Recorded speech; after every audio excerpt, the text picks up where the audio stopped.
Kanpai! Welcome, weebs, to this week's episode of Kanpai Cast. We are doing very weeby things, especially drinking stuff, because, dear God, it's already been a day. Anyway, so moving on to this week's episode, we are on episode 109, and we're going to be talking about video games as a crutch. But first... that's how I titled it. I don't know how you feel about it, but that's how I feel about it. But first, Nasuth interrupts me again. Yeah. We're going to do some housekeeping. Yeah. Right. Okay. So, we're not kidding when we say this. YouTube has added a new feature. Whenever someone says like and subscribe, if you're looking below this video where the thumbnail and blah blah, basically the thumbs up. Sorry, the thumbs up and the sub button sort of like do this weird rainbow glow thing. It is the weirdest thing for them to put their resources and effort into. I've gone completely off script, but like, what was it like? We discovered it last week, and it was just so goddamn confusing. But there it is, and now they're doing it. So, like and subscribe. It really, really helps. Anyway. Also, we fixed a bug this week. So, we've been having a bug where sometimes you'll see, like, one season of a show, and it's being depicted as another season. And it's been something that's been lingering around for a while, but literally because of this episode, it became too apparent to tolerate anymore. So I went into the code and actually fixed that now. So all the stuff that will, where it's merging seasons together, that should no longer be doing it anymore. And just to reiterate, feel free to join the Discord for our regular weird chats and things. We've had conversations with Effendor where he's called us out for any spoilerific shit. So, keeping us on our toes for that. But also, don't forget you can actually submit memes on a weekly basis in the Discord server that will appear, hopefully, in these episodes. Absolutely. Check out Thaylien's waifu addiction. Per week. Check out my anime openings and endings. Mm-hmm. Yeah. Shenanigans. Cool. Right, so let's move on to the main topic of the show. So we're going to be talking about effectively how video game mechanics, design principles, right, are typically utilized within anime. And this is, there is no short supply of different shows we could be talking about. Oh, yeah. This kind of grew out of a discussion about this season's anime, I think, where I was talking about how in like A Returner's Magic, the main video game conceit is the little shadow worlds that they have. And then they just kind of summon their magic. They don't really do any spells per se. But in Berserk of Gluttony, you've got these weird like stat images that show up in his vision, and it just makes no sense to me. And I started thinking about like how many shows do this. There's so many shows that do this. Exactly. A lot. And some shows make fun of that. Some are fun. They do do that. And in some it makes sense. Shows like often, but they can. Sorry. Go ahead. Well, there's some that make sense. I think that you've included on the list one of the isekais. The Aristocrats of the Worldly Adventure, where again it's more done for comedy, but they actually have genuine stat screens that everybody can open and show to each other as proof of what they are, and it's not supposed to be. But that's like concealed. That's like a device, isn't it? It's not. It's not something that shows up just in their. Yeah. See, I'm not to jump the gun too much, but I'm a little more alright with that sort of thing, because it's like we can come up with scientific scales in our world. Why couldn't they come up with a scientific scale and a measuring device in this fantasy setting? But it's when it just kind of happens that it feels really weird and wrong. Does that Indeed. So So one of I think we could end up all over the place with this. We could, I kind of yeah. want to railroad this into one specific direction, right? At least, well, per subject matter, you know. And the big one I really want to talk about is effectively arbitrary level systems, right? And arbitrary ranking systems, right? So, for example, Black Summoner, to me, was one of the biggest offenders. I remember when myself and Loz were watching this as it was airing, we turned to Nasuth and we were talking about how arbitrary a lot of the stuff was. So skills have a rank as well as individuals, but they use both use the same F to S tier system, right? So it's like, well, how do you level up your skill from B to A? What does, and some of the skills, they just can't even do that. So it's very arbitrary in how it's devised, and very heavily like this is a crutch, but we don't explain how any of it works, right? Yeah. So first off, a question to the pair of you, right? How many MMORPGs have you played? I mean, I've tried several, but I've never really kept up with a bunch of them. Like, I've tried Terra. I think there was one called Shia that was free way back in the day. Guild Wars and Guild Wars 2. I actually played Guild Wars all the way through. So that's probably the best one that I've done. So I know a lot of the conceits. I just, I don't really like them. Okay, so the only one I can speak on with any authority is a little bit of authority is Final Fantasy 14. Yeah, all this works, right? All of this works. The next question I have for you is how much exposure to RPGs you have. Primarily Japanese JRPGs, but Western RPGs can work as well. Oh, a lot, especially back in the SNES the day. moment I could pick them.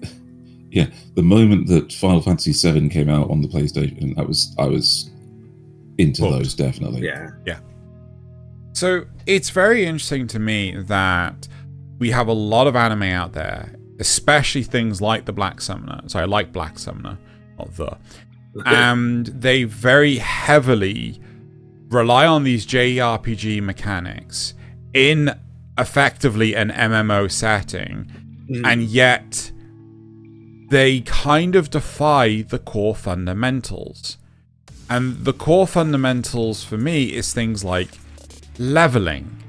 You gain experience by doing jobs, and yet they don't level. And I think one show that does this fantastically is It Wrong to Try and Pick Up Girls in a Dungeon? Right? We may or may not touch upon that in a bit. But I think, first of all, levels should be numerical. They should not be letter.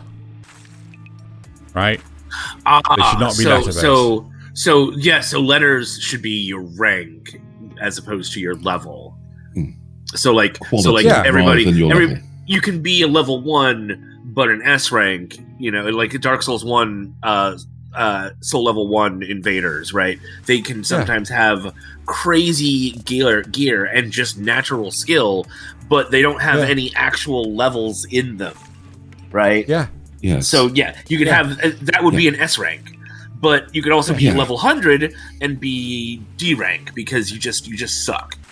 That's us playing Elden Ring. Very much so. Excuse you. But that's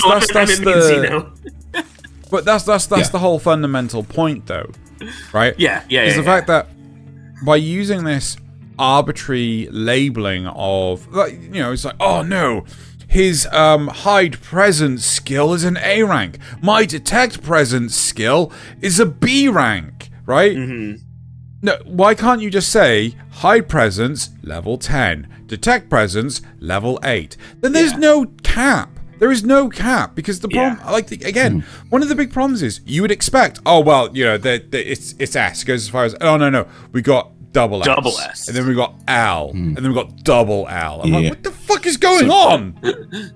Just the point for all the people that could be watching in America, so it's not talking slang. He means a capacity. Yeah. Not just no cap in in the other sense.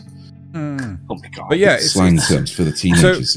Oh my god, Thaylien, stop! I have no idea. Fellow young people. I have no idea what the hell he just said. I'm assuming it's something inappropriate, but let's just keep going. Right.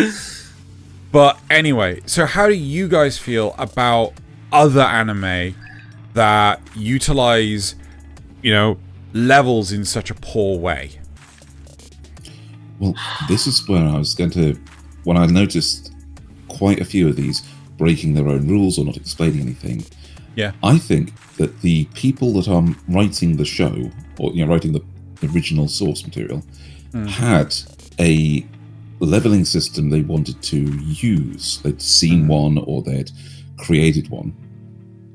And my cat is in front of the camera. And of course, in the adaptation, you can't actually explain that. And so it seems like they're breaking a lot of their rules and they're not explaining things, because whatever setup it had is lost in the translation between mediums. So I think that no matter what leveling system you're going to use, there's always going to be these same inconsistencies. And so the only ranking system I enjoy in any of these is a quality ranking system. So see, I disagree with rather this. Skill, I think a quality thing is, because you said S rank, for example, should be separate from your level, and I agree with that completely. Right? So I think that you don't even need the level. You should just have whether you're skilled or not, right? And leave the drama of who's going to win up to the actual direction of the show, what mood that's going to be in. So you can find somebody who is more or less or the same skill as you and have exciting fights with them. And then quality ranks should be assigned to gear or your actual ability in within that world. Things that are not directly part of your skills can have quality ranks. So an S rank spell, should be the cap. So there should be a hard cap on things that humans have invented, or that the members of the species of that world have invented. But there's I was going to say there's no cap in the real world, but I suppose that you're still limited by certain physical properties of the universe that you can't that are immutable. Well, yeah, exactly. Okay. Here's the comparison. Steel can only take so much heat before it melts, right? So you can't make a motor that goes faster than the steel can handle. Yes, but no, think about it in terms of weapons, right? The most powerful weapon we know of is an atomic bomb, right? If you can create you can create other weapons that output the same amount of energy, like the rods from heaven thing, where you launch a giant steel rod up into titanium rod into space. Tungsten rod into space. Yes, that's that, and then drop it down, and that can produce the same amount of energy.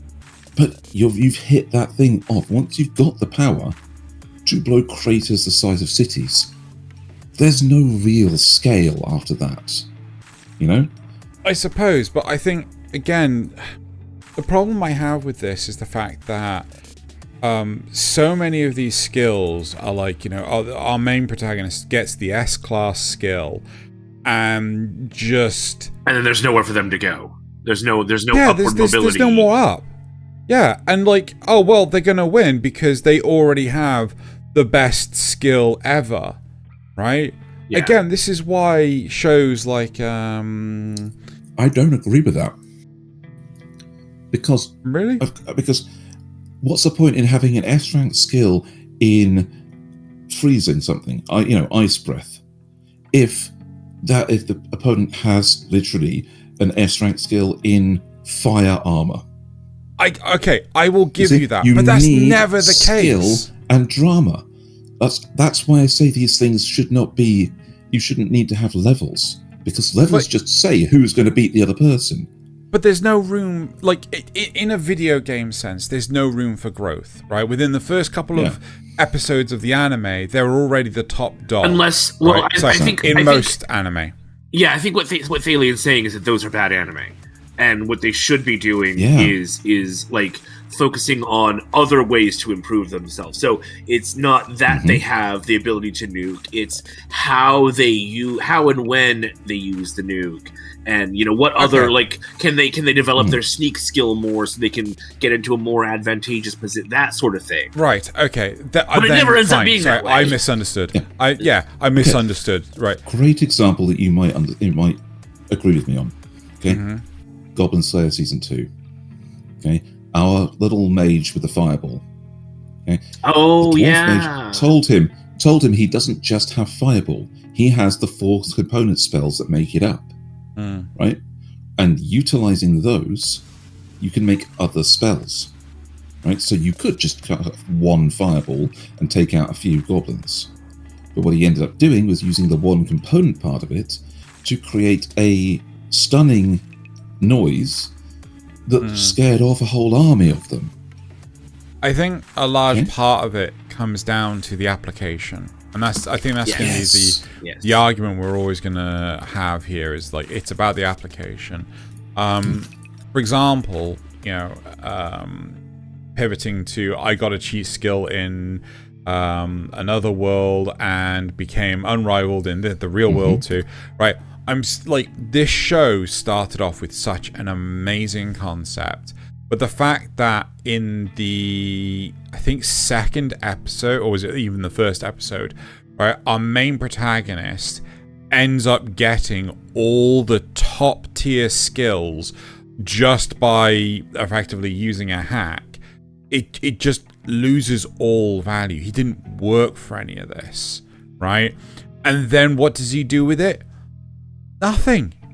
He just goes around slaughtering things without a care in the world. It's like, so what's you haven't worked for this. You've been given this, and it means nothing. As compared to, I'm going to bring it up now. Naofumi from Rising of the Shield Hero, right? There are parts of a Shield Hero that I wish that they would improve, but the fact that he ends up having to go out and forage for all the different resources, things like the different herbs to, he absorbs the herbs into the shield, so on and so forth. And it makes the shield better. And he can get to the point where he starts using a combination of the shields without the need for transforming them. He gets the ability as a passive instead of an active ability, right? Yep. Which is brilliant. And all that's built up to, because he doesn't start out immediately super powered. He has to build up to exactly that. Right. Yeah. And discover combos and discover passive things that he can do. Yeah. So that's a great way of progressing, because each individual skill that he gains is, in effect, a certain level, a certain quality of skill. Right? The airstrike shield that he uses all the time. That doesn't seem like a very powerful skill until he uses it the right way. Application, right? As platforms to help his companions out with, as emergency blocks, or even as bludgeoning objects in some cases. Yeah. And they're still not all that powerful, but used right, it can make part of his fighting style. Yeah. Which is important. And that's what I feel makes that a good leveling system, a good bit of... So the only game aspect that it's relying on as a part of the show is that Naofumi does have a heads-up display. He has... And when he looks at the shield, he has a readout. He has the skill tree progression. We don't even see that most of the time. Okay, so we only see those aspects when we look from his perspective. When it's important, When they, So, so the other thing is the levels, right? So I don't know how much you've absorbed it, but the levels within what's called Shield Hero. Just how high do they go? Because they get to level. Do you not remember season 1? They cap. They do cap. Yeah, they cap. Okay. Yeah, so like level 40 is the cap, and then they have to basically go do a thing but they can, with apparently the they can dragon get level, hourglasses. Apparently they can get get level higher. 40 pretty easily though, because how long how long reasonably no, you don't want to give too much away, but in the recent episode, how much were they out training before they were like, oh yeah, these kids are level 40 now too. We need to go back to the cap, Well, again, I mean, I don't think season 3 is great for this because the passage of time seems too fast. Yeah. Or not well indicated. Yeah. But, I'll agree with that one. what's it called? The only one that we know. The thing is, like those kids have been around for a long time. They've been like one of them, the wolf boy, has been around since season 1. That's true. Right? That is true. So like he could have been training up during the whole Spirit Tortoise arc and everything. Yes. That's besides the point. An important thing to note is that they actually went and used the hourglass to reset 2 characters' levels so that they could re-level up.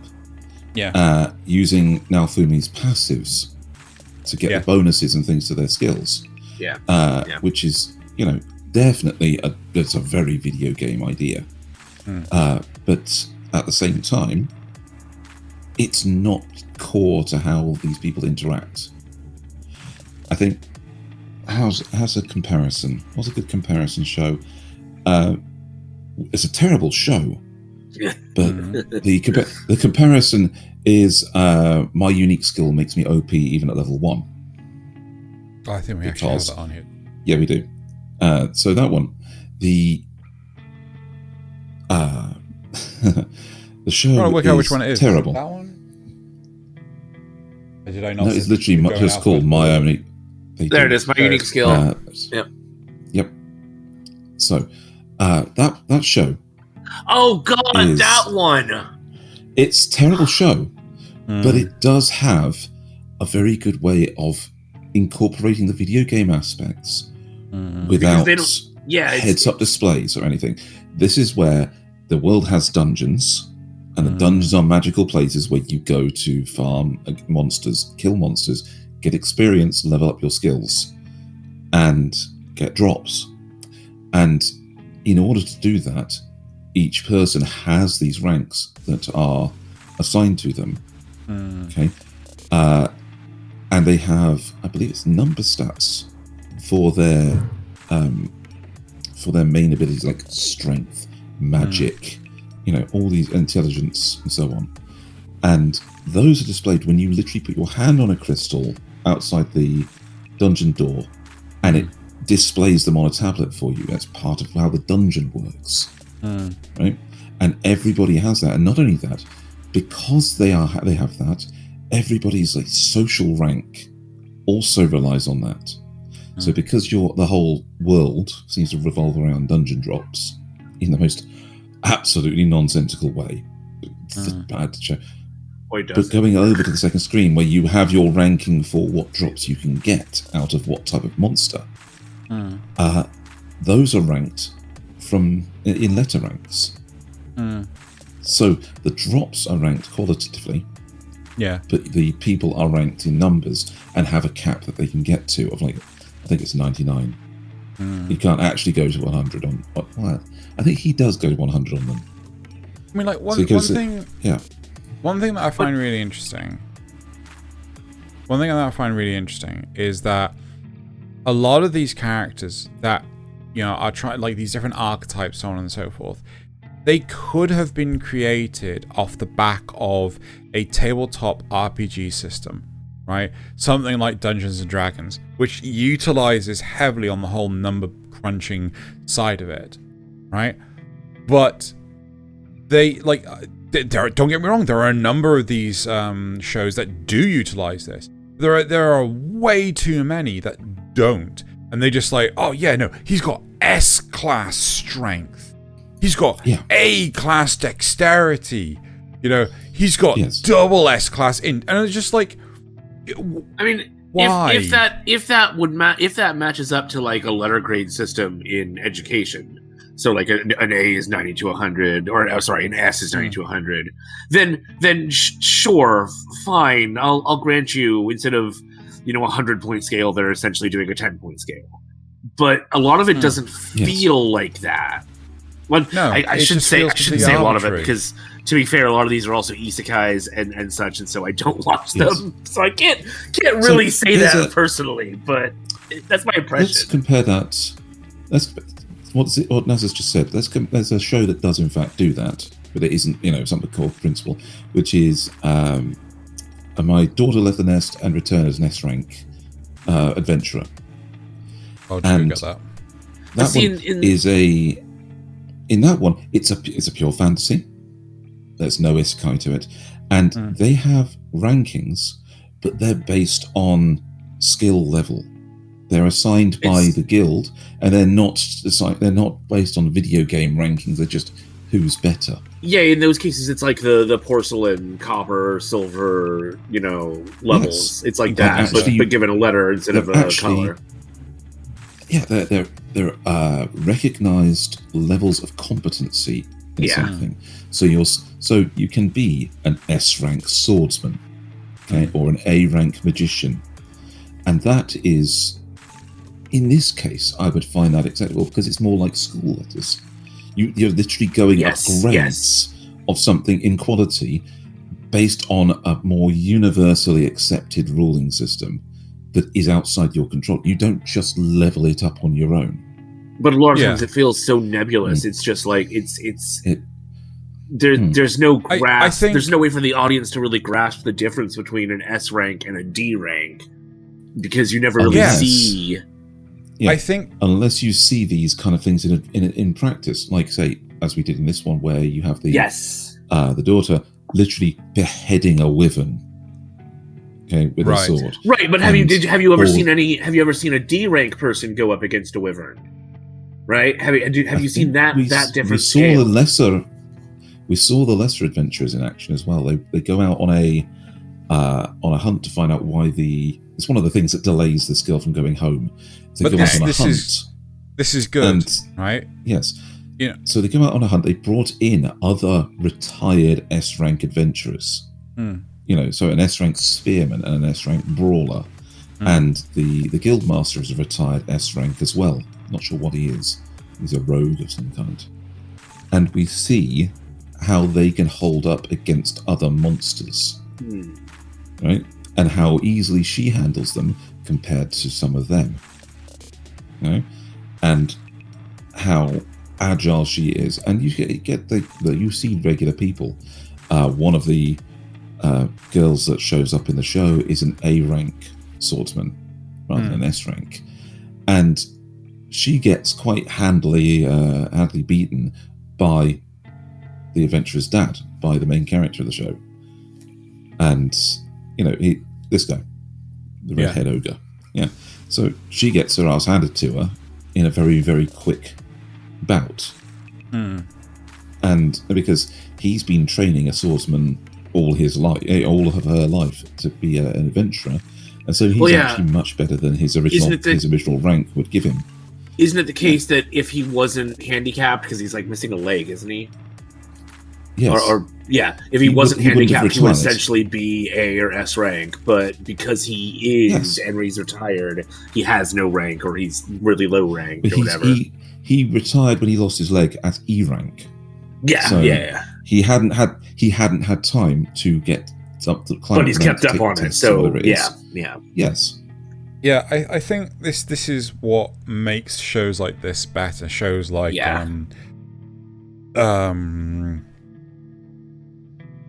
It Wrong to Try and Pick Up Girls in a Dungeon? I'm trying to think of actually one show I can't believe I'm going to give it credit for this. Is Sword Art Online. I'm not kidding. No, seriously, Sword Art Online. I know. I remember talking to Laws about it. Yeah. For all its faults, it does actually a good job of showing escalation. Same with Reincarnated as a Sword. But there are too many shows out there where they're just super. Actually, here's one I want to rip the shit out of. I love the show. I'm sorry. I ran out of gloves. Hold on. Is it BOFURI? Menu layers. It is BOFURI, right? I love BOFURI, but it suffers this a similar problem, right? So one of the that's not BOFURI? That should be BOFURI. Why is that not BOFURI? Anyway, one of the bigger problems when it comes to BOFURI is the fact that they don't level up to gain the skills. They play an event and then they unlock a skill, right?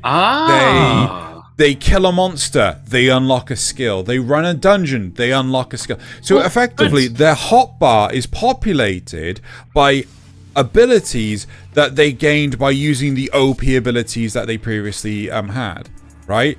Mm-hmm. And it feels wrong because there is no sense of leveling in this thing. They're just gaining additional shit. Okay, but isn't that technically what Shield Hero does to unlock new skills with his shield? He doesn't have to use it in combat to level it up. He just finds random things and adds them. But he's also able to do that to gain the added effect of that item. Right? So, like, he can make heal potions because he's been feeding it herbs. He doesn't gain a fucking Hydra because he killed it in as a boss fight for one time. Right? It's just like... That's the thing. Fair enough.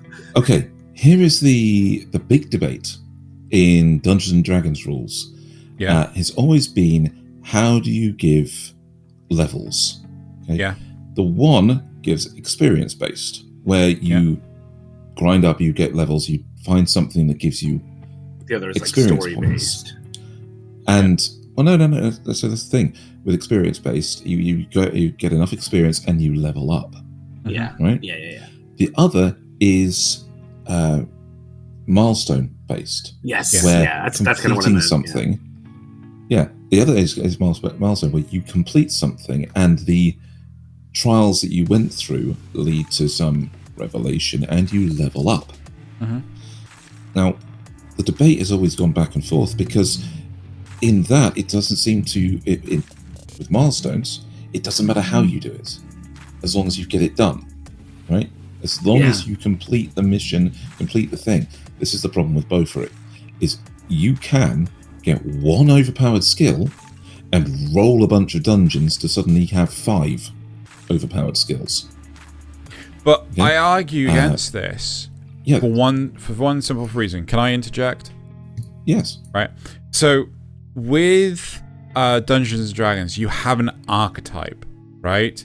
You don't suddenly see a barbarian casting Wish, which is a level 20 mage, wizard spell, right? But that's the problem with BOFURI, is the fact that so I've hit my milestone.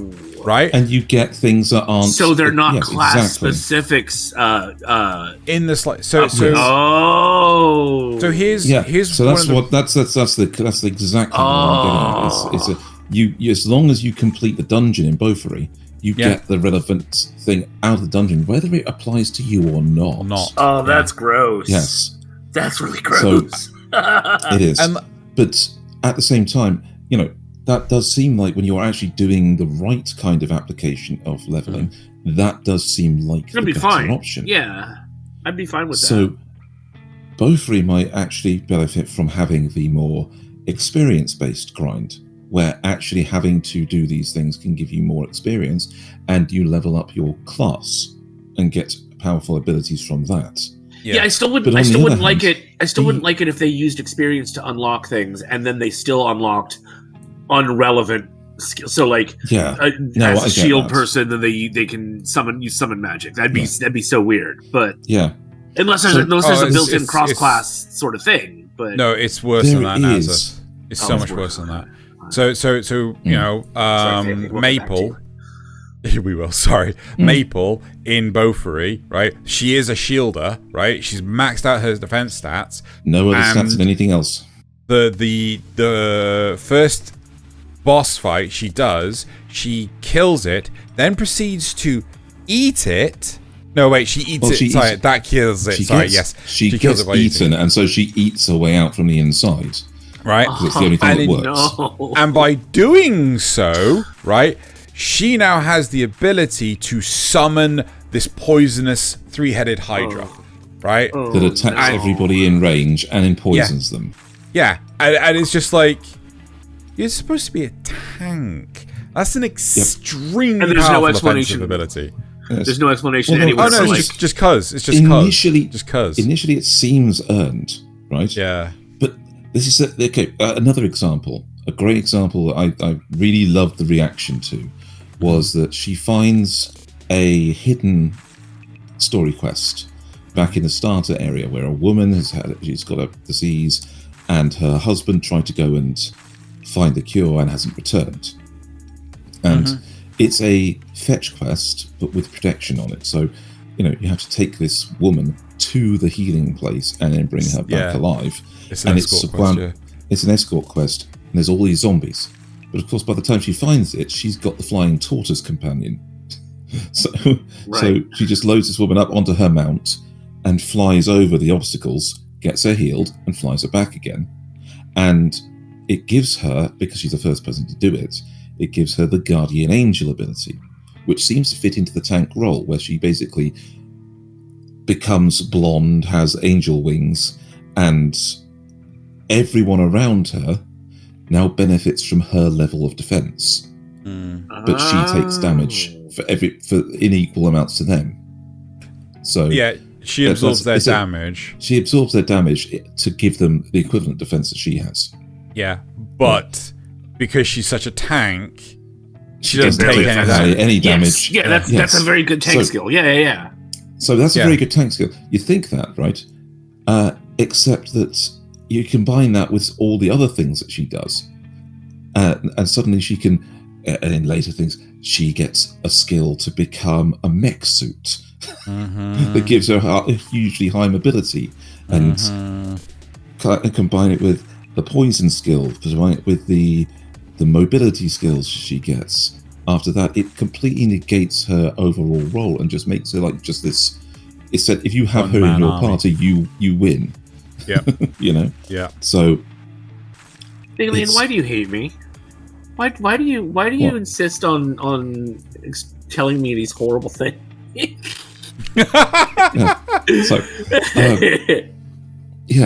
So that's the thing about BOFURI, and so why I say that there's it. But the other side of things is the EXP. Yes. Gaining kind of while, and that unfortunately has its drawbacks as well, especially in D&D, because if you say it's experience based, the players are just going to find something that gives EXP and turn it into an automated thing. And the same thing happens in a couple of other shows where I'm not sure we got that on the list today, but I'm just mentioning it so we don't have to go to it, is the overly cautious hero. I'm not even sure we got that in the system, but yeah. No, we probably don't. So the overly cautious hero is a guy that gets summoned to solve the problems of another world, and he's got the protection of a god. It's basically like useful Aqua, right? This new goddess is trying to prove herself by summoning a hero that can save this world. But the guy that she summons is so incredibly cautious that he absolutely goes out of his way to train non-stop in the goddess's own realm, instead of going to the world and going through the progression of starter thing. He just railroads into this extreme level of power. And even by the end of it, realizes that he's capped out with his levels, and so he goes to find another goddess who has these skills that are independent of levels. Independent of leveling.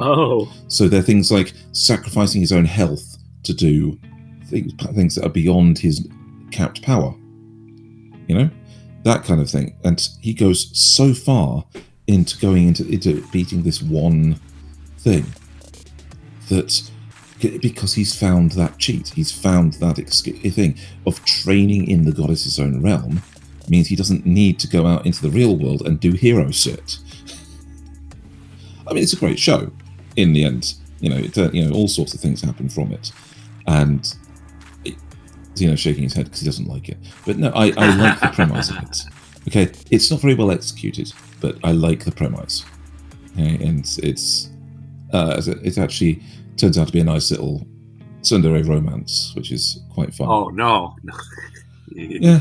So I can see why Xeno doesn't like it, but I kind of do. It's I wouldn't say it's as bad of a show as a lot of people would think it is. I mean, but that's the thing with leveling in either way. There's problems if, as Xeno said at the start, you don't apply it correctly. Yeah. I mean, like, Thaylien, I appreciate a lot of people do like the cautious hero, right? The problem for me is it just turned into the same joke each and every time. So, you can never beat me.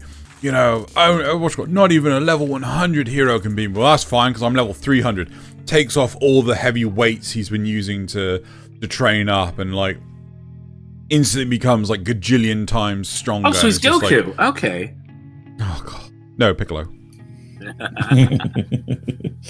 Anyway, but one show that I think does the crutch really, really well, does it incredibly. Unless you guys want to take it into a different direction. No, but by all means. Cool. What's the image? There it is. Right, so Full Dive, the ultimate next-gen full dive RPG, is even shitter than real life, right? So this came out some moons ago, and I swear we were watching this when when Kanpai Cast was running, but I don't know why I didn't review it or anything like that. Maybe I'll watch it afterwards. But it's an interesting series where effectively this kid ends up picking up, he's tricked into picking up this MMO that is like critically deadpan. So like people don't like it, much like Elden Ring, right? People were like, all the critics were slamming Elden Ring, right? And that's what's happened with this, because you get one chance at playing this game, right? If you die in the game, you cannot play it again, right? Can't you just make a new account and or do they like scan your brain or something? It's kind of like it scans your brain or something, right? Because effectively, it's sort of like an augmented reality, virtual reality. It's a deep dive reality where you sit in your chair and right, control your character completely, and it's really interesting how the game plays out, and this series is pretty much like a train wreck, and you're just watching the worst of the worst happen to this main character. But how the character's abilities are dictated is based entirely on his own physical attributes, right? So if he is athletic, he will be able to do the same things in the game as he could in real life. Right? Oh, so he can't suddenly. There's a Chinese anime that Yumi just started watching recently that kind of has that idea in it, where a college martial arts teacher ends up playing this MMO, and he's a mage, but he brings his martial arts skills into the game, and so he can do like combat like that too. Yeah, but the thing is that in Full Dive, you can't be a mage because in real life you can't cast magic.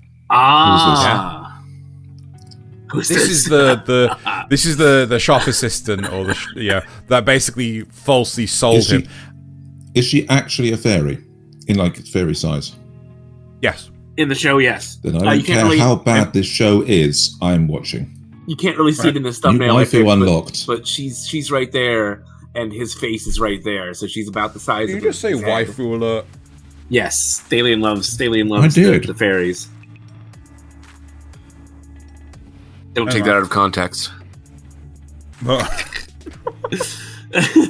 What other context could it have? Anyway, before we go down that railroad, so that treacherous pit of disaster and cancellation, that Gundar pit, Gundar nest. But the big thing is, like, she can't play it. She can only be an observer. She can advise him how to play, right? But she can't influence the world because she's already played it before, right? She died. Wait, but then how is she? So she's basically an avatar. observer. So she's an observer. you can still enter the world, but you can only be an observer if you've died. Yeah, pretty much. I think so. Ah, interesting. Okay. Again, it's been a long time since I watched this. So it's the opposite of prop hunt, where if you die, you become a hunter. In this case, you die, you become an NPC. Kind of, yeah. So, and all the characters have, like, you know, the AI is, like, super advanced and things like this. So, one of the key motivations in the series is that we got our main protagonist. He has 2 best friends who are siblings. The boy ends up accidentally killing himself. Our main protagonist gets the title, like I think it's like Friend Slayer or something like this. And the sister goes full yandere, right, and is out to kill the friend who killed the brother, right? It is an extremely crazy series, but it is really intriguing to how the series works so well, given the fact that you are limited to your own personal abilities.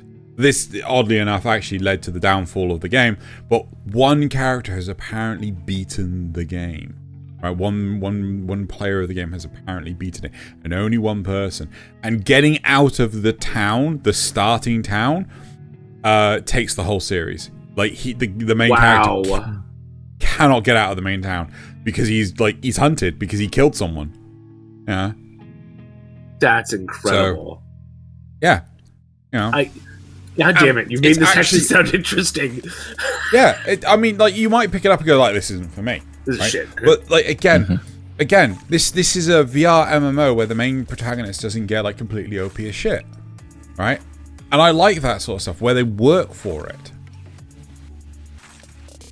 Right. Anyone have any recommendations on that vein? That's the thing. See, that one, it's incredibly difficult to progress, and you are only using what you've got in real world. But it's interesting because while others don't tend to do that because they want to get the full fantasy in, I do like ones where there is something unique about the character in the first place, and that's what influences how they go in the games or in their isekai world or anything else. So there's a couple of them that where is it? Is it on our list? Did we pick that one up?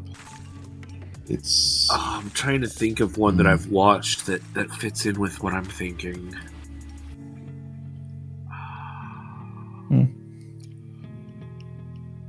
problem is that I haven't watched so many of these. I think one of the problems that while you're kind of looking for yours, this is a little bit of a side. It's not in the list. Oh, sorry. So one of the things that we talked about while we were sort of me and Zeno, while we were sort of working on this episode in the background, is that so many of one of the problems is that so many of these shows don't actually care to put the effort into explaining the systems because they think the systems aren't the important part. The important part is the characters, and so they just use the video game setting, the conceits in a fantasy setting, whatever, as a vehicle to tell the story. And it's a lot like when you tell a story and don't put in enough world building. Right, so you feel disconnected from the world. It's just the character drama. One of the most interesting parts of improv is that where we want to highlight action, right? A lot of the time, the audience wants to have some world building. Right? You need at least something to connect to the characters and the world they're in. More than just something. Right? We need to have a proper understanding of what's going on. Like, for all my gripes about Overlord, I think Overlord does half the work into the world building, right? It needs to really spend more time in explaining all the stuff to do with the world that, they've teleported to. All we know is that there's some random clumps of lizard people, I think, to the north, right? There's a country to the west that they've taken over. There's a country to the east that is scared of them. That's about it. Like, think about what's the name of the series? Full Metal Alchemist, right? The number of times you see the map of Amestrius, right? And you see Xing on the east and things. You see, like, you don't have to see intricate details of the map, but at least you know where shit is. Well, in that one, they help to unfold the world as you're going too, so you get to explore it through the series. Exactly. But you do get that grounding. Yeah. This is the thing that I will always argue is it's the same as writing any other system. Yes. Like, say, hard magic versus fantasy, or science fiction versus science fantasy. Yep. You've got these things where you have, in one case, you've got advanced technology and you don't want to have to explain how it works. Yeah. Right? And you get Star Wars. You get blasters. You get ships that seem to go faster, even though they've got smaller engines than another giant ship. Yeah. Versus, and you have Star Trek as the contrast, where even though they have these magical, I'm going to pull some bullshit out my arse moments, they base it in a hard sci-fi setting where there are rules that they can't break. Yes. Like, the engine can't just get, like, stupidly small. Exactly. And the same thing. And the warp speeds, there are genuinely levels of warp that can be achieved by a certain class of engine, and you can't go faster than your engine allows. And if you go transwarp, you turn into a salamander. Yep. Yes. Computer deactivated guano. So that's the same. I love a couple of book series out there. So a great book series is The Mistborn by Brandon Sanderson, where he's created a absolute hard system of how the magic in his world works. People that have the ability swallow a metal, and they then burn it, but digest it to release power from it, and it produces a specific effect. And the only thing you can do with it is have a level of skill, and you can push that skill until you can release more power, but that usually has some adverse effects. So, for example, if you use tin, if you have the power to use tin, it enhances your physical senses. Yeah. The drawback is it enhances all of them, and you have to practice tuning things out so you don't get distracted by like a random fly buzzing around. But at the same time, you can keep doing that and push it too far until you are so overly sensitive to things that you can start using that to your advantage. So your skin is so sensitive that you can feel ripples of air coming when somebody swings a club at you and move out of the way like an airbender. Yeah. But at the same time, if that club had hit you, you would be in so much pain that it's absolutely blinding. Because you're too sensitive. Wow, sex must be excruciating. So Oh, God. A spanking. Anyway. So you can push too far, and there are consequences for that damage you cause yourself because of it. The fallback, for example, of too much tin is that you get to a point where you feel completely numb without using it. Right. You start losing vision and things, and it's like an addiction. That same kind of thing happens, in that world, and because it's such a hard system, that's what's going to happen. If X, then Y. That's how it will happen. But in a more fantasy setting, you would be able to overcome your limits and push past, and you'd be able to come back from it. And I think that's the difference between many of these systems we see versus the ones we find actually good. Some of them are hard systems where you have to get I have to use skill to apply what you have because you can't get past certain limits no matter what.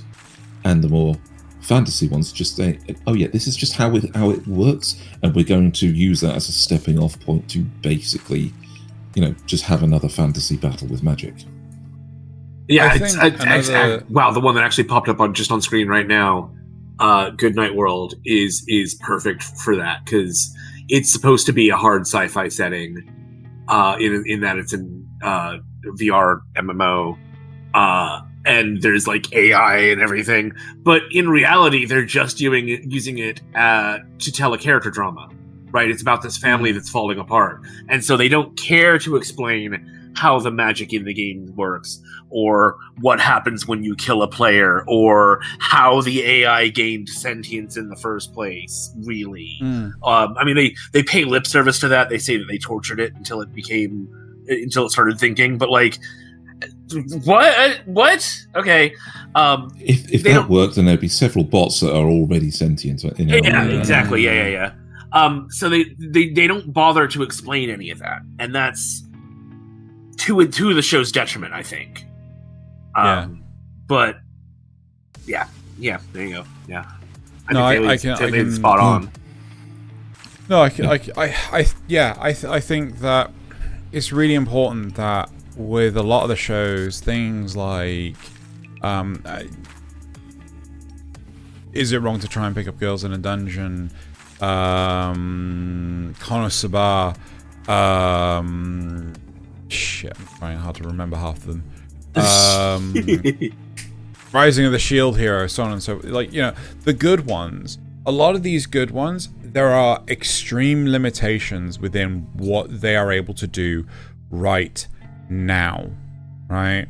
But there are plenty of shows out there, things like Slime, things like Summer Spider, So What, what's it called? Fruit of Evolution, Arifureta. They're just like, well, I want to do this thing, so I'm gonna, right?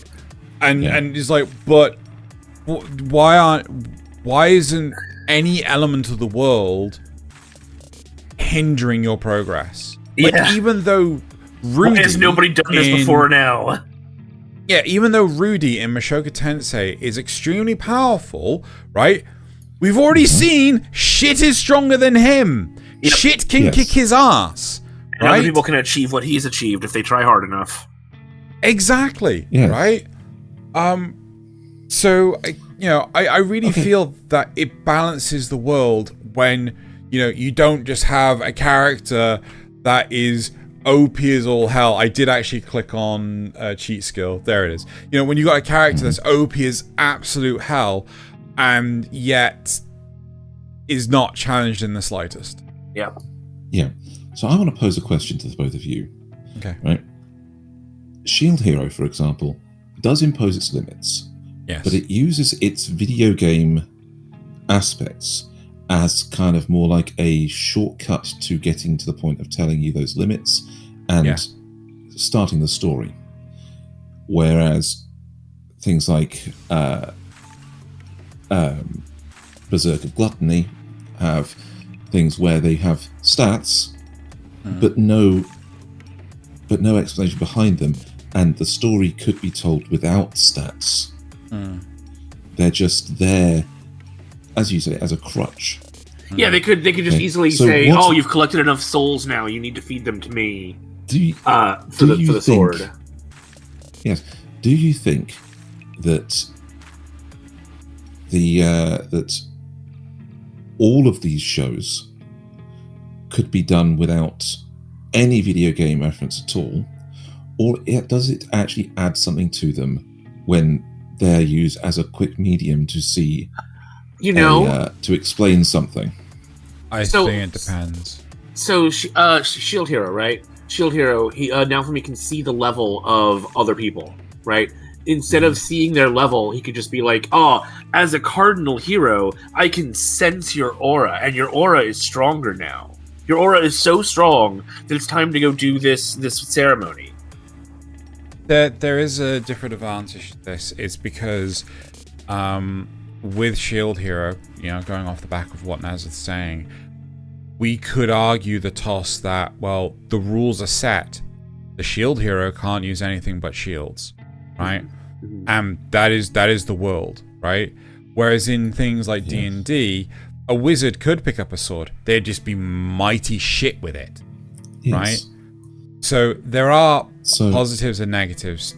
Yes. So does this actually would you say that in Shield Hero that the little shortcut they've taken to making it have some video game rules, because they explain that the other three heroes all saw this world through the eyes of video games, and that's why they didn't take it seriously before.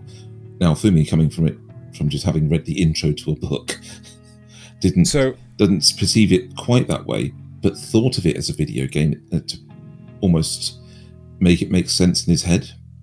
So does that add, or would it detract to not have that?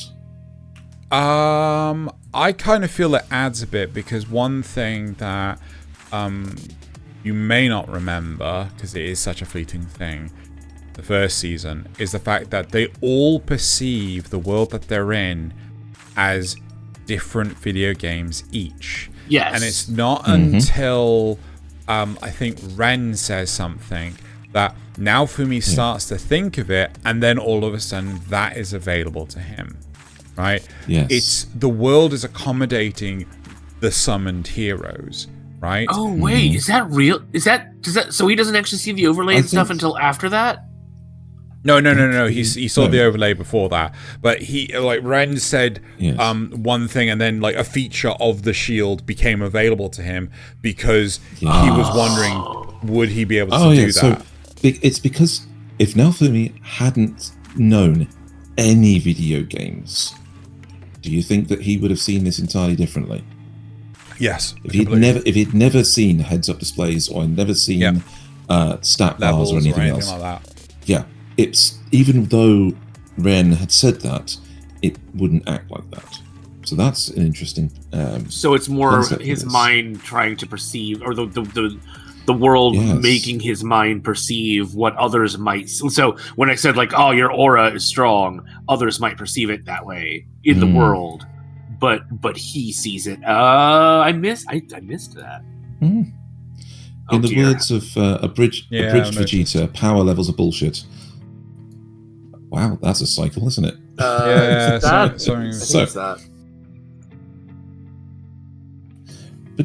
So on the other side, which shows out of our list do you think would be massively improved by not even trying to put a video game ranking on everything, not even having that shortcut?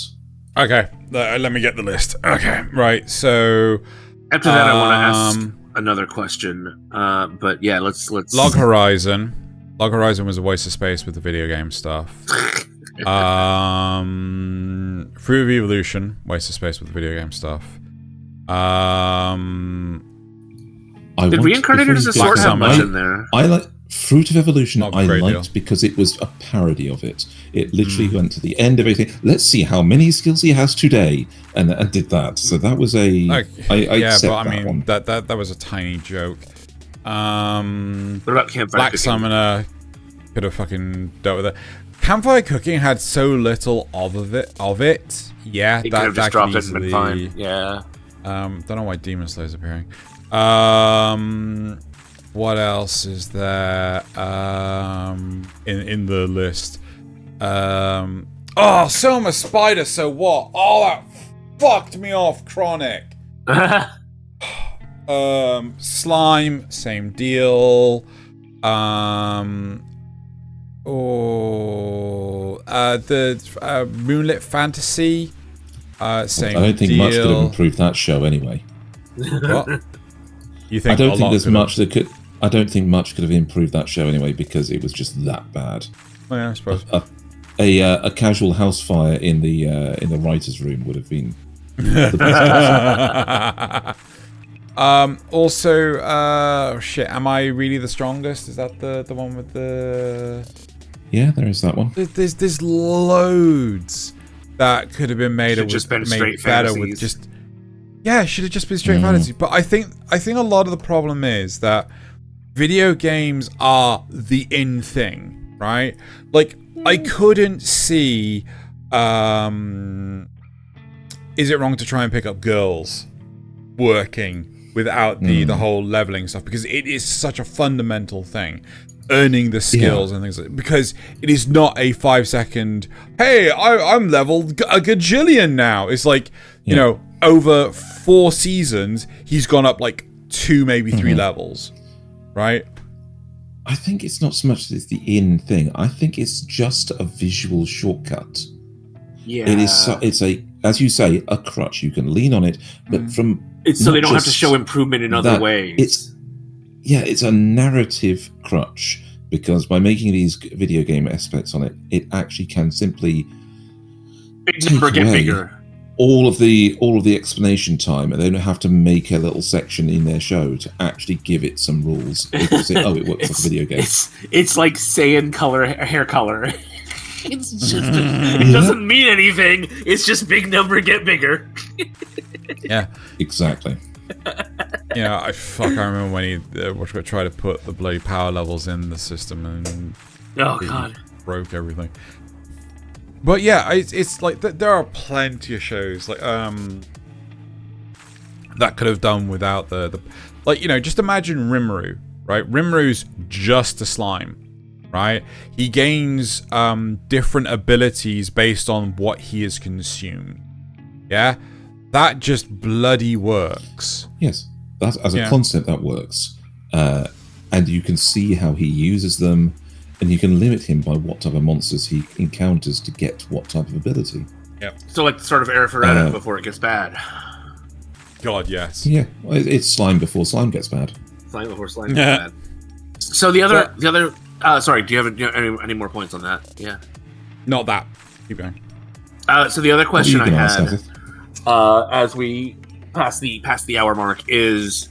What about, so we've talked about shows that use video game conceits as a crutch. What about shows that are based on video games? Because we've got a few of those in here too. Yes, indeed we've got, you know, Castlevania Nier and Castlevania and Cyberpunk. And how many of those is it? So Arkanites kind of has more of those video game conceits in it, though, doesn't it? As opposed to something like Castlevania. No, it doesn't. It doesn't. Really? I'm surprised. I swear, I remembered it having more in there. No levels. No. There's just classification of individual, which is like, you know, I am a berserker, I am a shielder, I'm a ranger, I'm a spellcaster, but nothing to the point of a leveling system or... That's impressive to hear. That's actually really interesting. I can't think of any of the ones in our list that actually have... They're all based on video games, but they don't have the systems in them. It's so just... Isn't that it's just the story.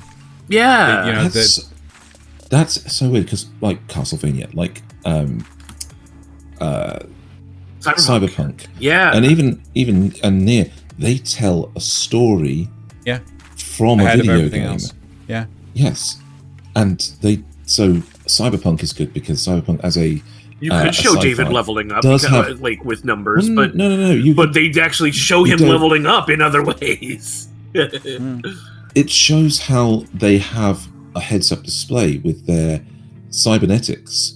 Yeah, but that should be there. Like from the first episode. Yeah, so that's from the game, and it's a function that both the game and the show are trying to show is just something that evolved naturally in their real life. Yeah. But from the tech that if you had a brain implant or whatever, it's just now how phones look. Yeah.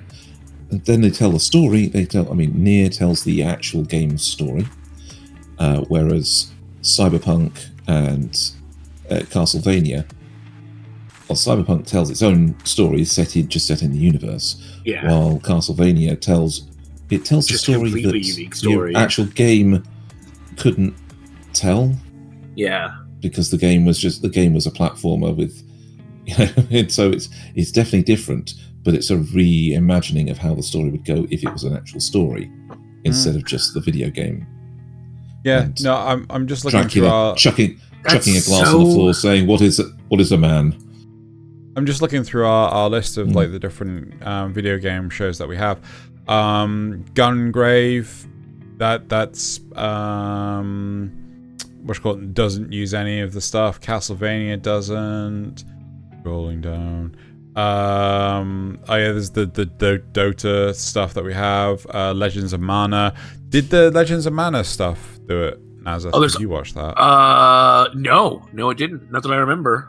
Yeah. No. Cyberpunk there's didn't. Arcane. Tekken didn't. Oh yeah, no, Arcane as well. That's a thing. Yeah. Wow. It's Why is it the ones that really actually are curious. from video games? Yeah.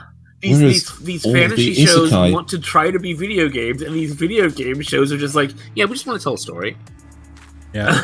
Yeah, so That's these incredible. all the isekai use the stats as a crutch, which is of course the topic of our show. They use it as that way of specifically getting around having to explain how they work.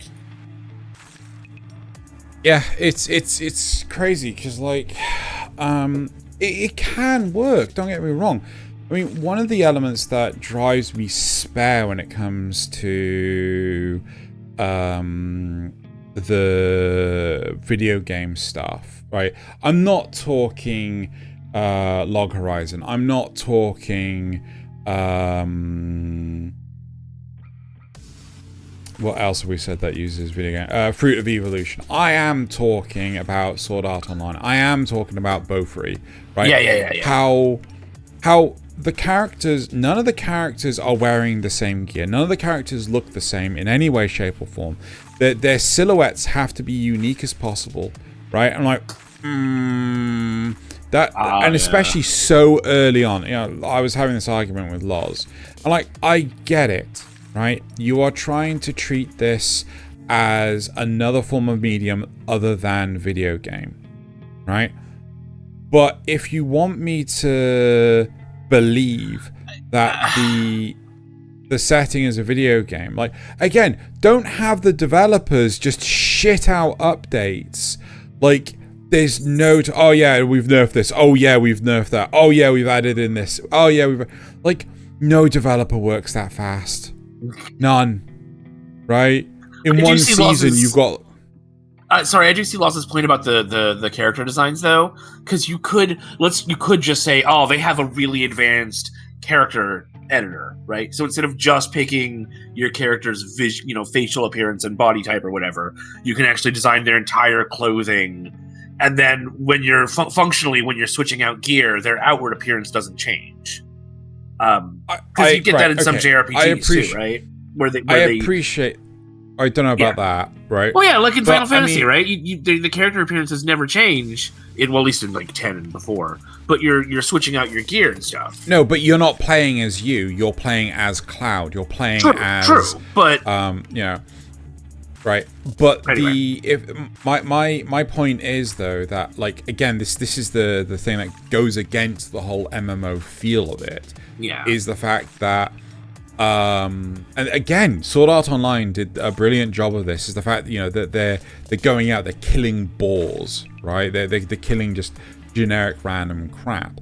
But I don't comprehend, like, in again, people are going to hate me for this, but in World of Warcraft, when you have what was the name of that stupid ass hammer? There's a legendary hammer in the one you spent months on. Mjolnir. Yes. Yeah, no, seriously. Right? No, not Mjolnir. Fuck, what was that? God damn it. Name of the... Don't worry about whatever. The name. People right. will know It's a legendary hammer. You have to get 2 drops in order to build this thing. And they have a 1 in 1,000 chance of dropping. And it takes... you can only run at it once a month. Right, so once a week. Jeez, wow. So it takes a long ass fucking time to get the damn thing, right? There are still loads of people out there that have this fucking hammer. I thought Warframe drop chances were bad sometimes. Jeez. Oh yeah, this is why I think people should get off the fucking Warframe's like drop chance shit. Like, 1 in 1,000 chance to get it. Yeah. Again, you have where are the big events in like, I mean, you know, where are the raids? Where are the, you know, it's like, nope, 2-man this, you know, it's like, or 1-man this. Oh, don't worry, I'll beat it by eating it. How is that even a fucking option? Right? You know, and again, this is why I like the full dive one. Yeah. Although people do say, I think there are some reasons people get on Warframe's list for drops. Do you remember the calculation I did for you at one point? Yeah. The rarest drop chance in the game, right? Which is one of the mods from. Is it dual rounds? No, it's one of the mods from the Plains of Eidolon, where it comes up as a reward for completing a bounty, an overall completion, right? But if it's not on rotation, but when it's not on rotation as a reward. Right, the chance that you can get it can go as low as 0.00056. Wow, it's Augur Secrets. Yeah, so that's where the lowest drop chance is, where it only drops from one enemy, and you have a 1 in 3 chance of that enemy showing up in a particular bounty stage. So what was bounty stage 0.0056. So 0.00 3 noughts. 56. Yes. So 1 in 1,756. Mm-hmm. But it does come up as a bounty reward. So I mean, you know. Yeah, so you can get it. You can get like a 40. No, it's an 18% chance at it if it's on rotation. Yeah. You get a 5% chance at it if the type of bounty is the finish of that bounty is to take on a Plains commander. But if it's not on rotation, if it's not the topic of the mission, it goes shoots right down. Okay. To 1 regardless of all that. Sidetracking. But again, I think I think it's important that, like, why does every character have to be uniquely designed, right? Why can't some characters wear the same sets of shoulder stuff? Why can't multiple characters be interacted with in the same environment? So, oh, you can see that those characters over there, they're trying to fight the zombie horde and escort the woman while you're flying over with your turtle, right? It's like, why is merchandising? The answer is merchandising. No, but it's like, but nothing detracts from the fact that the main protagonist still looks unique. But like, all the characters look unique, and it just like, this isn't an MMO. This is just a fantasy, right? This is just an isekai without the isekai step, right? Yes. You know. Also, you could, like, I mean, for all it's worth, right? Sword Art Online, where everyone, you know, like where so many people died. Like, I'm sorry, that number should have been like 70% of people died in Sword Art Online, right? Because, like, I'm sorry. Now, how many times have you had to reset your router in the last week? Yep. You know. Yep. That's one thing I will. How the F did they transfer the patients from the house to the hospital without disconnecting them? That's one thing I will grant to Hello World, Goodnight World, is that they don't know the status of their real bodies. They could all be dead, and they have no idea. But yeah. Right. Do we have any other points, closing points, final points? How many? I still think that Kirito and Asuna should have just said the N-word to get permabanned from the game. That would have been hilarious. I just wish... Automatically wake up. I just wish these shows... I just wish these shows would put a little more care into explain... Like in Berserk of Gluttony, when he sees just numbers in his eyes. You know, I wish they would explain that just pay some kind of lip service. Just say, oh yeah, everyone who has their skill identified when they're young, they also get this spell put on them that lets them see the current status of it, and it's just like, yes, something like that. But no. Still. Yeah. So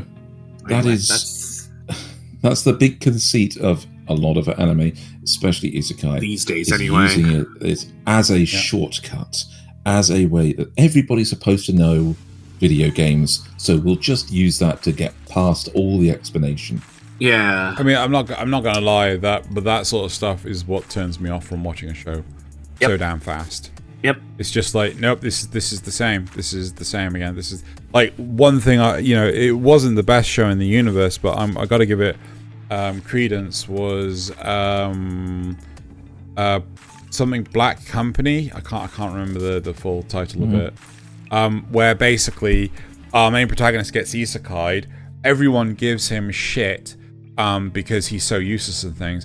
And at one point in time, they're trying to train him how to use his mana effectively to be a mine worker and things, or a miner, right? But the thing is, like, he has no affinity, zero affinity for mana because he's not from that world, right? And it's just like, oh, so he has to do everything the hard way, like Saito.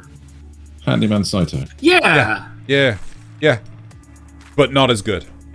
Yeah, because Saito brings his own skills to the game, which is yes, something sorely lacking in a lot of shows. Oh yeah, just watch Handyman Saito. It's a good show. So, are we moving on? I think we're moving on. I think we've hit the nail on the head. Like, there's so much anime could do better when it comes to relying on stop taking shortcuts. Games. Yeah, like, again, I want to give it credence. Like, Overlord did a good thing by just saying, like, yeah, this is the max level character, right? And he's able to do all this shit. But at the same time, Overlord could do so much more. Right? Well, as with everything else, they're shitting out so much content that they'll just take any old trash, right? Right. So let's move on to the supporter questions. As Rugal says, you are supporters. Yep. Zrugal says, before we start the supporter questions, I'm going to ask everyone to make sure you subscribe to the channel, like the video, and share it if you can. And subscribe. Really helps. Yes. Watch for the rainbows. Watch for the rainbows. I honestly don't know how many times it will actually appear. It may only turn up the first time we say it. So, at the start of the video. Anyway. What would you say is the smartest anime you can think of? Smart? Death Note. No. Fuck off. No. Characters that are actually smart. Fuck, what was the one with never the heard husband? Of that one. What's the one that My Home Hero? My Home Hero? Yeah. My Home Hero is really smart. It's really smart. That's a fair one. What was the other one? Oh, I think Moriarty is a Patriot or something like that. It's one that actually plays into the whole thing of, the rival homes, Moriarty, and his basically his point of view on the events of the build up and how he becomes the rival to Sherlock Holmes. I think that's a fairly smart anime, even if it's not a great anime. I'm struggling. Undead Murder Farce also up there. Oh, fuck off. What? It's smart. I'm actually probably going to say Full Metal Alchemist. Because the fact that so much of it was thought out in the early stages, it made them able to keep track and keep in line, not completely deviate and... Okay. Later a lot of thought. Not necessarily that there. It's not necessarily that there was a. They had to be smart solving a puzzle, but it's more that it was smart in the way that they put the world together and the character consistency. Yes. And okay. Yes. Yeah. Fair enough. Fair enough. All works. Right. Moving on to Thaylien. with all discussions of video games stats aside, would you like to be able to open a HUD-style menu in real life? And if so, what options would you like to see in there? Sure, and the ability to set the time of day. So just roll back a couple of hours. No, I don't. No, he wants to see your stats. Only just your stats, not your skills. But it said what options. Time in video. What options? Yeah, okay. I'm skipping time backwards. Minus number. No, can't minus number. You can do that in Minecraft. No, you can't. Yeah, you can. Yeah, you can if you set time. But it's not. It's a command, not a HUD option. Yeah, it's an option. It's only a HUD option. It's only a HUD option. I've said mine. Stop being pricks. Hunger level. But we love you. I want hunger level. Hunger level? Yeah. Okay. I'd like to see the cyberpunk style bio monitored. So I can see my current state of affairs, but also I could be the world's best diagnostician because I could literally scan people for what they've got wrong with them. Oh, so you don't want it for just yourself, you want it for other people too. No, not just for myself. Alright. And then Nasuth asks, if you were teleported into a video game, but it was the Titan section of Final Fantasy Final Fantasy 14 over and over again, would you learn to deal with it, or would you enter your villain arc? Totally 100% the villain arc. 100%. See, I would. People in I didn't add all the replies, but people in the supporter questions were replying to me saying stuff like get yourself banned, say the N-word in chat, that sort of thing. Yeah. Oh my god. That is a question though. In a fantasy world like Final Fantasy 14, is that even a slur? Can you get yourself banned? I could definitely get myself banned. I can get myself banned off YouTube right now. Paul, don't. Paul, call Sylphs cabbages. There you go. There you go. Right, should we move on to the comments? Right, so first of all, from the news, kudos on the Halloween theming. This is Rugal, by the way.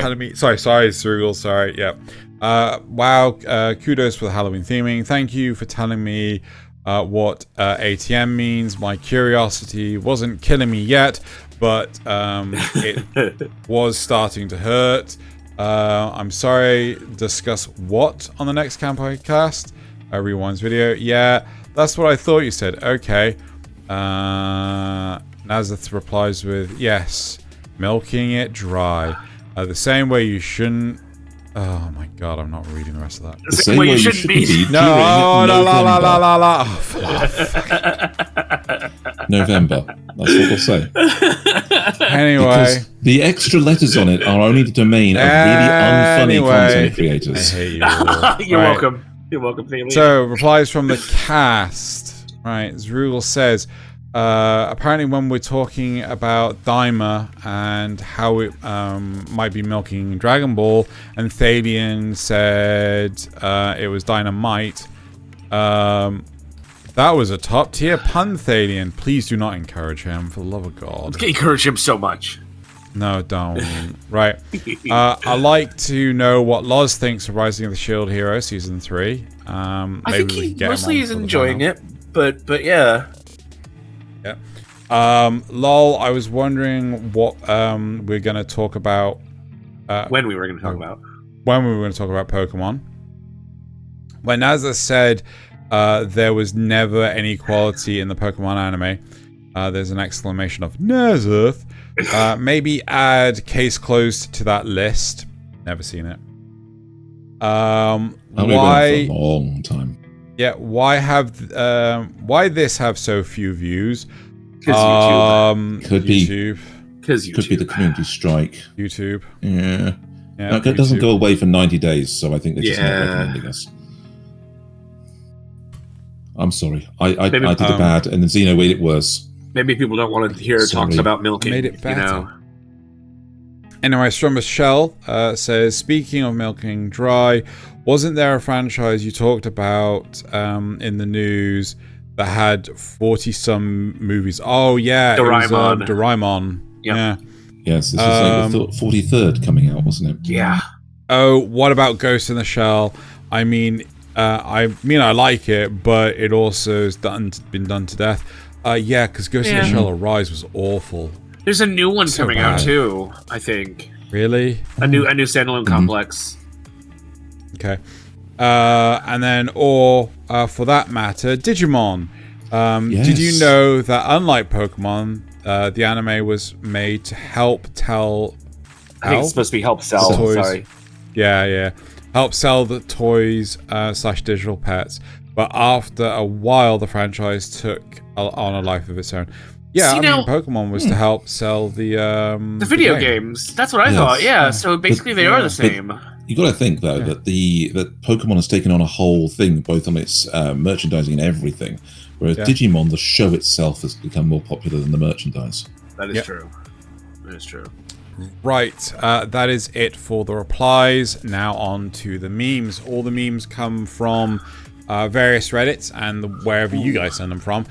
They can all be found in the description below, linking to the new system that we new systemed. And do you know how many more memes we have? I think we have 4 this week. It's either 3 or 4, I think. Hold on, I can quickly check. So you start. Right. So we'll start with. We know there's at least one. Oh my god, that's a classic.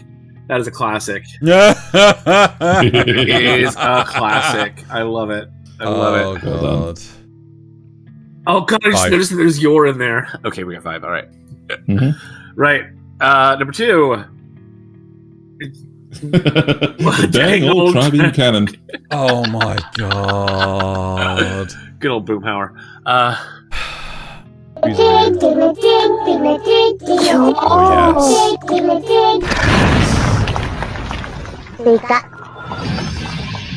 Oh my god. Diglett.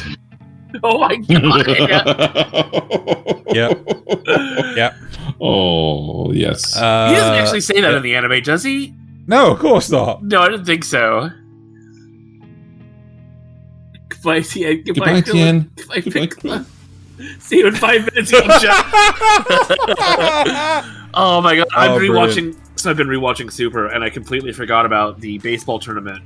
And at the very end, Yamcha wins it by taking home base. And they show it, and he's in the Yamcha pose, just on the ground with his hand on his head.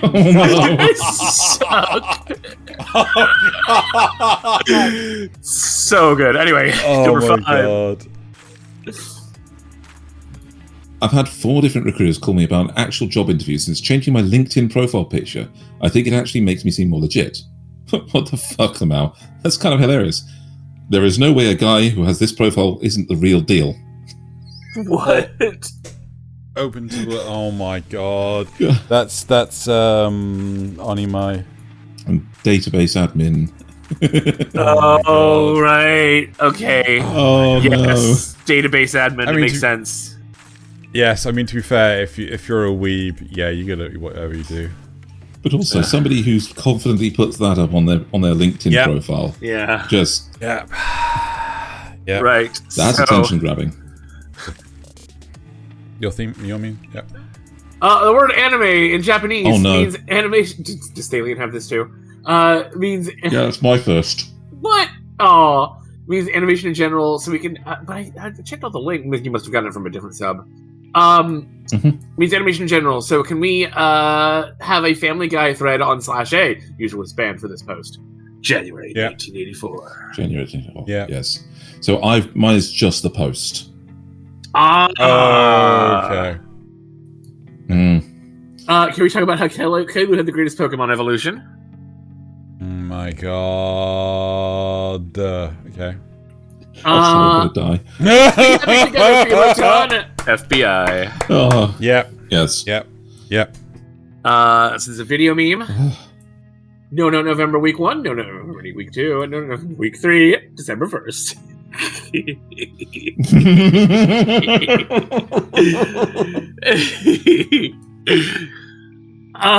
Watching a what?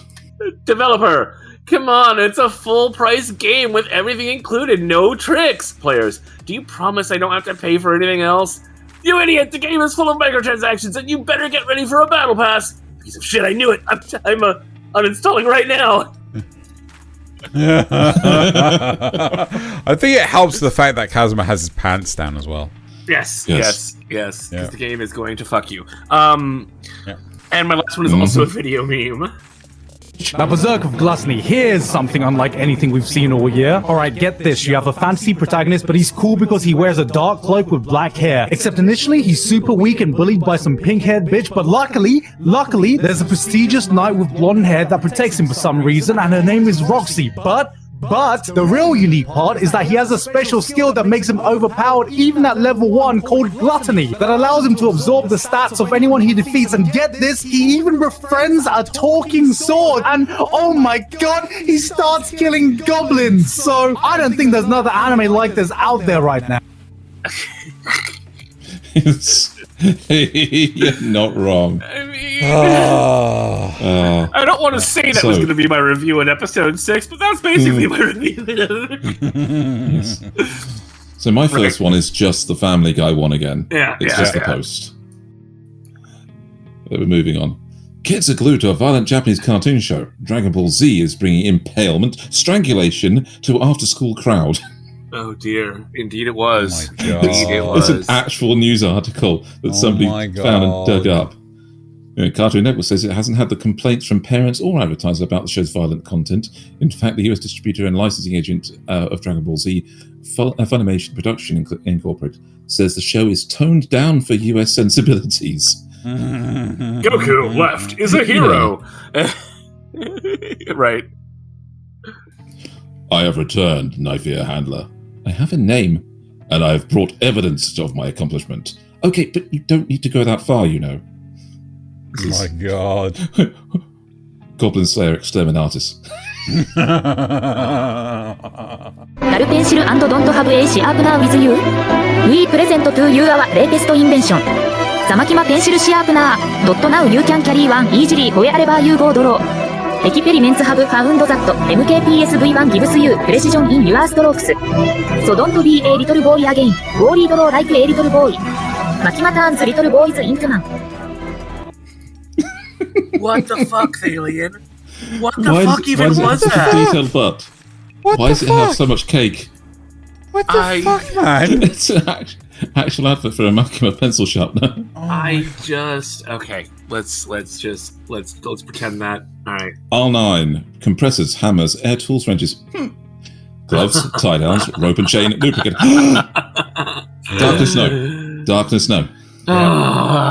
And his last one is also video. In this special scenario, Makima meets Reagan Arataka. You are a Class A creep, lady. I mean, you're making a 16-year-old kill you up so he does what you want. That's absolutely reprehensible.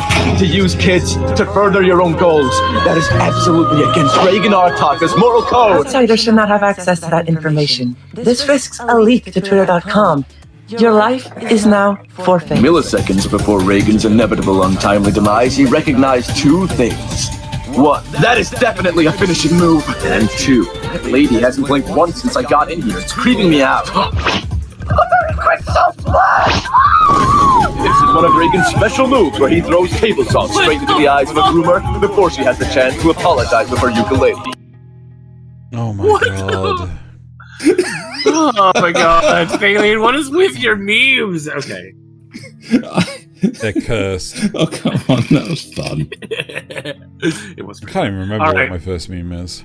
Alright, yours is also a video meme. Yep. That's not playing for some reason. Hang on, let's there we go. Oh yeah.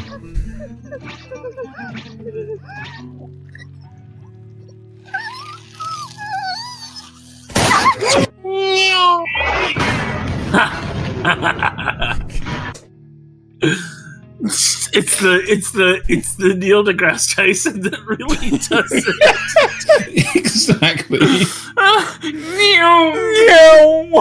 Anyway. Yes! What are you planning to do with my leftover bathwater? Stonks. Trash isekai. Trash isekai. What's the first one? I haven't got a fucking clue.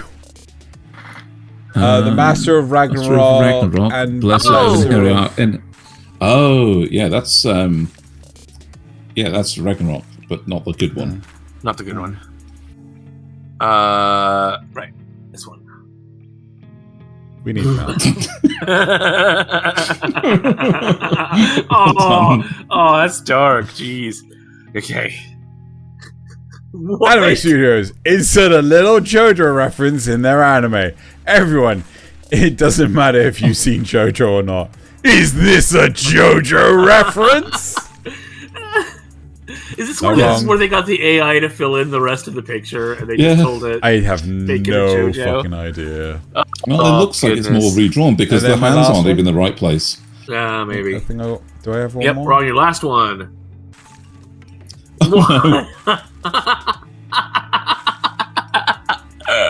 This is hilarious Quality. on 2 levels. Quality. Yeah. Quality. Right. Well done. Well done. So, good finds. That is it for this week's episode. That's it for the memes.